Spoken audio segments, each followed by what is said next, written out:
amis, j'espère que vous avez la forme. Dans cette vidéo, je vais te partager quelque chose d'extrêmement intéressant que j'ai pu lire dans le livre The Millionaire Fast Line. Alors, il y a énormément de personnes qui aimeraient lancer un business, qui aimeraient faire des choses dans l'entrepreneuriat, etc.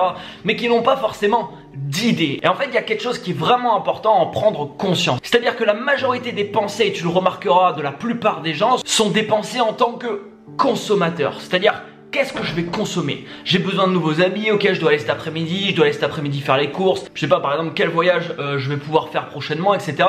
Mais tout ça, en fait, généralement, la majorité des gens ont quasiment que des pensées de consommateurs. Et une chose qui est très importante, qu'il disait justement dans ce livre, c'est que il faut commencer à réfléchir en tant que fournisseur et non que en tant que consommateur. Alors bien sûr, tu réfléchiras en tant que consommateur. Moi, j'ai aimé encore énormément de penser en tant que consommateur, bien entendu. Mais par contre, ce que j'ai remarqué, si je prends un peu les dernières années, j'aimais en fait dans la journée énormément de penser en tant que fournisseur. C'est-à-dire que dans mon activité, je me demande toujours, ok, par exemple, qu'est-ce que je vais créer? Quelle est la valeur que je vais apporter? Quelle nouvelle vidéo je vais mettre en place?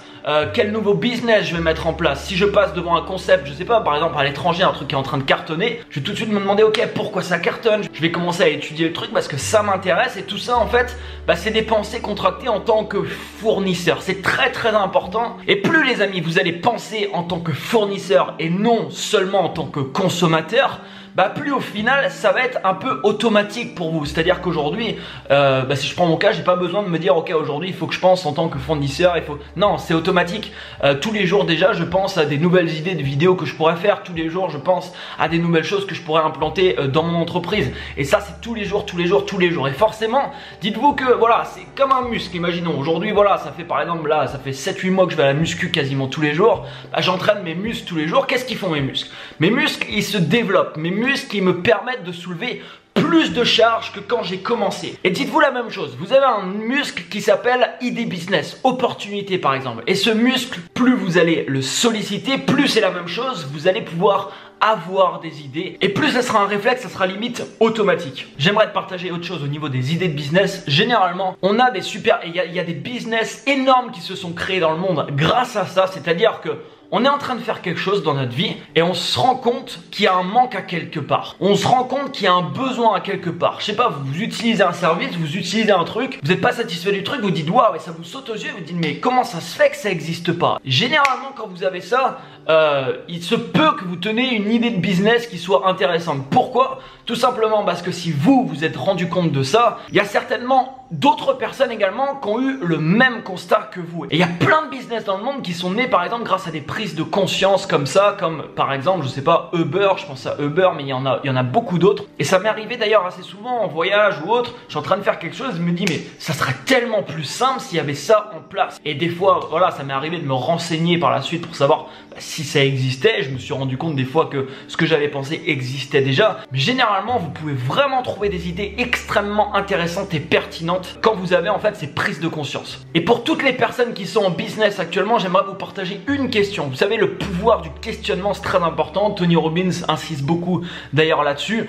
Les questions ont un pouvoir incroyable dans votre vie. Je vais même vous en partager deux parce qu'il y en a une autre que je me pose tous les matins. Elle est plus dans la vie générale. Elle n'aura pas trop de sens avec cette vidéo, mais c'est pas grave. Parce qu'en fait, rien que le fait de vous questionner, les amis, ça vous force entre guillemets à aller puiser dans votre imagination et à aller chercher des idées que vous n'auriez probablement pas eu si vous n'aviez pas posé cette question à vous-même justement. Donc c'est pour ça que c'est très important. Le pouvoir des questions, ça m'a personnellement beaucoup aidé. Il y a une question par exemple que je me pose quasi systématiquement tous les matins. Cette question, c'est quelles actions je vais mettre en place aujourd'hui qui vont me permettre de faire évoluer ma vie. Et forcément, vous savez, si je me lève le matin et que j'ai rien de prévu dans la journée, forcément je vais aller chercher dans mon imagination pour trouver des actions spécifiques que je vais pouvoir mettre en place dans la journée qui vont me permettre d'évoluer. Donc ça, c'est la question un petit peu plus générale. Et j'ai une question que je me pose pour le business. Cette question, c'est comment je pourrais apporter encore plus de valeur à mes clients. Si je dois lancer par exemple une offre, une fois que l'offre par exemple est créée ou est en train de se créer, la question que je me pose, c'est ça. Comment je pourrais apporter encore plus de valeur à mes clients? Et ça, c'est pareil. Ça va me forcer à aller puiser dans mon imagination pour trouver des fois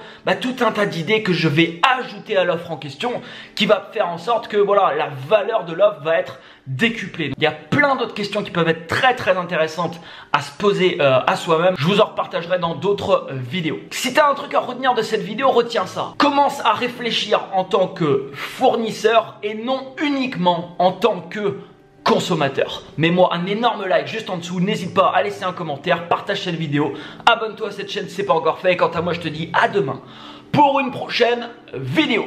Ciao ciao.